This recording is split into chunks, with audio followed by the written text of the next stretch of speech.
Baik, assalamualaikum warahmatullahi wabarakatuh. Perkenalkan, nama saya Ahmad Ilham. Ya, saya dari Prodi Pendidikan Agama Islam dengan NIM 222321002. Di sini saya ingin memenuhi tugas UAS mata kuliah Al-Quran Hadis di Madrasah dengan dosen pengampu Ibu Asmara Yumarni. Baik, langsung saja. Pertanyaan yang pertama, apa yang kamu ketahui tentang perencanaan pembelajaran? Jelaskan dengan contohnya.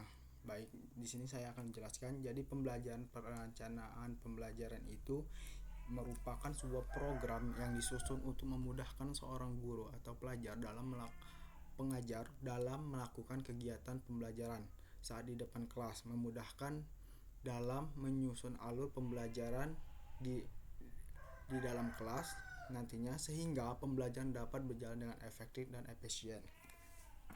Baik, contohnya pertama itu adanya kompetensi inti KI1, KI2, dan KI3 dan KI4. KI1 menerima dan menjalankan tugas agama yang dianutnya. KI2 memiliki perilaku jujur. Yang ketiga itu memahami sebuah pengetahuan faktual yang nyata dan mampu menyajikan pengetahuan yang faktual atau nyata. Jadi selanjutnya yaitu ada namanya kompetensi dasar dan indikator. Jadi kompetensi dasar itu dari pembelajaran Al-Quran Hadis, yaitu contohnya adalah mengenal dan membaca huruf hijaiyah, dan indikatornya siswa dapat mengetahui huruf hijaiyah dan mampu membacanya dengan baik dan benar. Tujuannya siswa mampu membaca huruf hijaiyah baik dan benar. Selanjutnya materi pembelajaran itu mengenai huruf hijaiyah, lalu metode pembelajarannya sungguh saintif dengan metode penyusunan simulasi, diskusi, dan tanya jawab, dan bernyanyi atau lain sebagainya, dan modernnya ada discover learning. Selanjutnya ada namanya di sana adanya kegiatan pembelajaran, lalu ada sumber dan media. Kita bisa mendapatkan dari buku atau media atau internet, dan jika diperlukan yaitu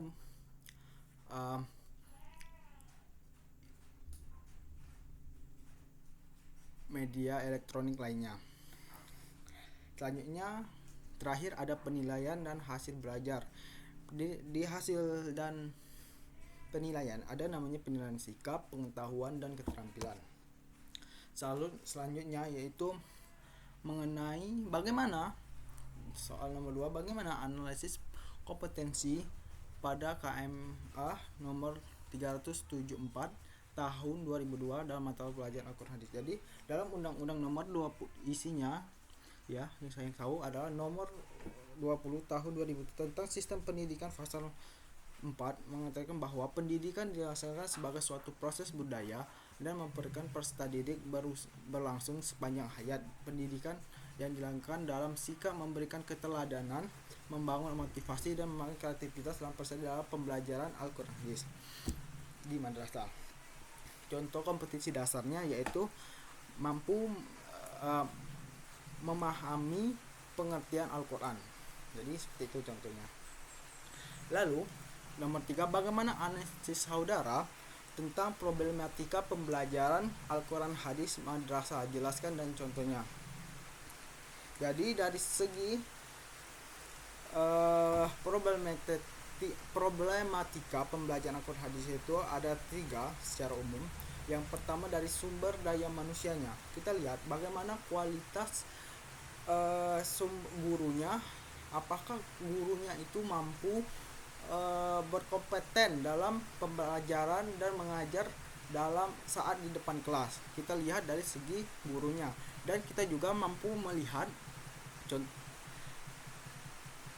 yaitu dari segi muridnya atau siswanya, apakah siswa ini mampu untuk memahami pembelajaran, atau dia hanya malas, atau dan lain sebagainya.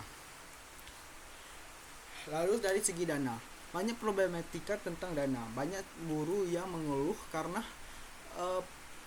misalnya gajinya gurunya itu kecil atau gajinya kurang memadai, sehingga ini menjadi problematika pada saat ini.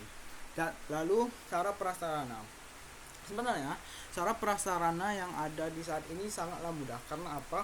Karena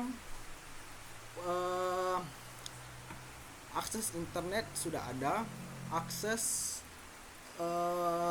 pengetahuan dan lainnya mampu dijangkau melalui internet dan media sosial lainnya. Namun pada faktanya ini membuat bukan sarana prasarananya yang bermasalah, namun dari segi gurunya yang tidak mau mencari tahu tentang sarana prasarana untuk pembelajaran Al-Quran hadis atau pembelajaran lainnya nantinya. Nah, di situ kita lihat ada masalah yang ada, sehingga menjadikan problematika dan pembelajaran Al-Quran hadis ini sangat kita mudah untuk kita cerna atau kita mampu lain sebagainya. Baik, itu saja video pada kali ini. Semoga bermanfaat. Assalamualaikum warahmatullahi wabarakatuh.